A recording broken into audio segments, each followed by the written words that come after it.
Manchester United hancur lebur di kandang sang rival sekota Manchester City. Tak tanggung-tanggung, 4 gol berhasil disarangkan Kevin De Bruyne dan kawan-kawan ke gawang David De Gea. Sedangkan MU hanya mampu membalas 1 gol lewat Jadon Sancho.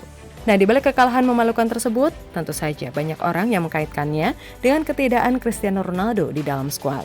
Selain itu, setidaknya terdapat beberapa penyebab lainnya yang disinyalir menjadi biang keladi. Dan untuk itu, kami telah merangkum 5 alasan utama mengapa Manchester United bisa dibantai habis-habisan oleh Manchester City seperti dilansir dari Mirror.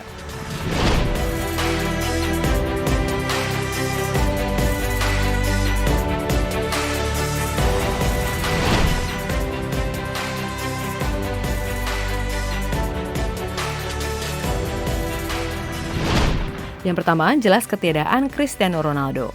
Ya, kendati sang bintang asal Portugal tengah mengalami paceklik gol, tidak bisa dipungkiri bila ia tetaplah menjadi sosok penting di dalam tim. Pengalaman serta mentalitasnya sedikit banyak pasti akan sangat berguna. Dan hal itulah yang tidak terlihat dalam pertandingan pada malam tadi, di mana para pemain MU seperti pasrah dan tidak tahu harus berbuat apa di lapangan. Mereka kehilangan kepercayaan diri akibat tidak ada sosok yang bisa vokal untuk hal tersebut. Jangan berkata Maguire, sebab sebagai kapten, ia kembali menunjukkan penampilan lawak dan menyebalkan.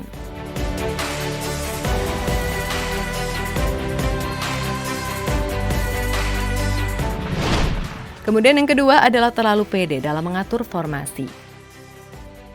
Ya, melawan City, Rangnick memutuskan untuk tidak memainkan Nemanja Matic di lini tengah dan malah memainkan Fred, McTominay, serta Pogba secara bersamaan. Seperti yang kita tahu, Matic adalah gelandang bertahan murni yang bisa menjaga keseimbangan di lini tengah. Dan bila kita lihat, malam tadi lini tengah MU benar-benar diobok-obok, di mana The Citizen menguasai 69% ball position sepanjang laga, serta sukses melepaskan 24 shot, yang 10 diantaranya on target. Sedangkan MU hanya mampu membuat total 5 shot, yang hanya 2 diantaranya on target.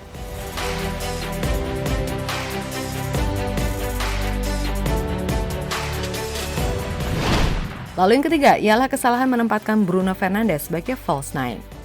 Menurut Roy Keane, keputusan itu jelas menjadi bumerang bagi MU. Pasalnya, di lini depan, setan merah masih punya Marcus Rashford, yang notabene merupakan penyerang asli ketimbang Bruno yang sejatinya seorang playmaker. Seharusnya itu memberikan kesempatan bagi orang-orang seperti Rashford untuk masuk dan memiliki pengaruh. Dia memang tidak cukup konsisten, tetapi jenis permainan yang akan dimainkan itu sangat cocok. City mendominasi penguasaan bola 60-70%, dan itu harusnya akan memberikan United peluang menggunakan ruang dan jenis lari yang tepat. Ujar Keane dilansir dari Mirror. Kemudian yang keempat adalah soal kedalaman skuad kualitas pemain. Tidak bisa dipungkiri bila City memiliki kedalaman skuad yang jauh lebih mumpuni ketimbang United.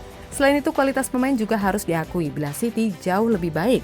Bahkan satu Rodri itu lebih baik dari gabungan Fred dan McTominay. Lalu Bruno, jangan bandingkan dengan Kevin De Bruyne, sebab playmaker asal Portugal itu harus diakui masih satu level di bawah pemain asal Belgia. Nah, terlepas dari hal semacam itu, alhasil Rangnick mau tidak mau harus mengatur langkah lain untuk melawan City.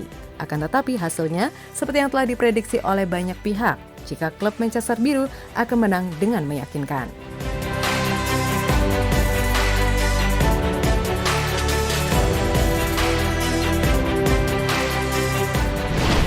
Yang kelima atau yang terakhir, yakni berbagai masalah internal yang lagi-lagi sedikit banyak mengganggu persiapan tim.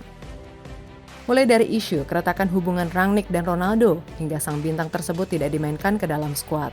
Kendati pelatih asal Jerman itu menyebut bila CR7 sedang cedera. Lalu masalah Bruno Fernandes yang memang sedang bapuk di musim ini. Namun selalu diberikan kepercayaan karena memang tidak ada yang bisa menggantikannya.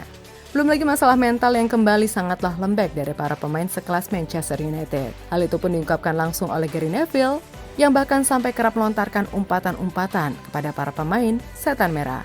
Respon Manchester United untuk kalah 4-1 sangat memalukan. 92% penguasaan bola untuk City, mereka telah menyerah. Mereka berjalan di sekitar lapangan, itu tidak cukup baik. Skor bukan masalahnya. Ini adalah respon untuk tertinggal 4-1, itulah masalahnya. Mereka telah menyerah. Bagi fans Manchester United, itu memalukan, kata Neville dilansir dari Mirror. Ya, usai laga, Ralf Rangnick yang mewakili para pemainnya sangat kecewa. Menurutnya, setelah gol ketiga, semuanya berubah menjadi sangat buruk. Ini membuat frustasi para pemain. Setelah gol ketiga, kami menyadari bahwa mungkin akan sulit untuk kembali ke permainan itu. Ini mengecewakan untuk semua orang, tidak hanya untuk pendukung kami, untuk para pemain, untuk seluruh staf. Jelas Anda ingin memenangkan derby, tetapi kami hanya harus mengakui bahwa di babak kedua, terutama setelah gol yang ketiga, mereka menunjukkannya. Tim berkualitas tinggi seperti apa yang mereka miliki, ucap Rangnick dikutip dari laman resmi klub. Ya, dengan kekalahan ini Manchester United harus terdampar di peringkat kelima klasemen dengan 47 poin. Mereka kini di zona Liga Eropa setelah dikudeta posisinya oleh Arsenal yang berhasil menang 3-2 atas Watford. Melihat apa yang terjadi dengan setan merah di musim ini, menarik ditunggu bagaimana ending the drama Theater of Dream di akhir musim ini. Jadi itulah tadi pembahasan tentang 5 alasan mengapa Manchester United bisa dibantai habis-habisan oleh Manchester City.